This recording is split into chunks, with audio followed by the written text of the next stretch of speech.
The technology is like nothing that I've seen. Bulge and roll has been something that's been in golf and in golf clubs for so long. And for someone to come and reinvent that or reimagine it and make it different, but it makes sense when it's explained to you and you start to understand why this is being done.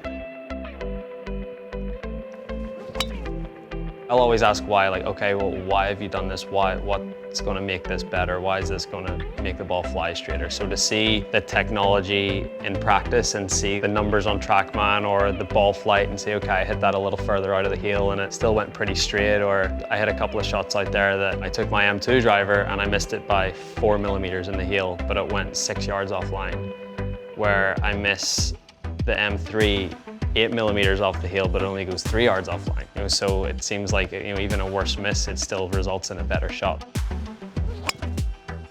So it's the difference between being able to go for a par 5 and 2 and having to lay up. It's the difference between having so much control in your golf ball out of the fairway than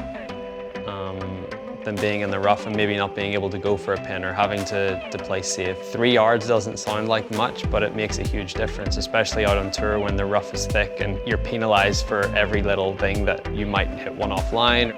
Just to know that you have that little bit margin for error, it's a nice comfort to have when you step up on the tee and hit your driver.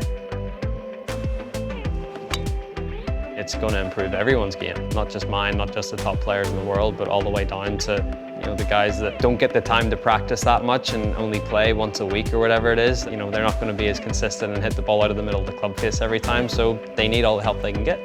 And if you know you have a golf club that you hit a little bit out of the toe or out of the heel and it's still going to fly pretty straight, you're going to hit fairways with it and you're going to give yourself more chances to hit par 4s and 2 or maybe go for a par 5 and 2. It can only be beneficial. So long and straight is what we're all trying to achieve, and the M3 and M4 just make that a little bit easier.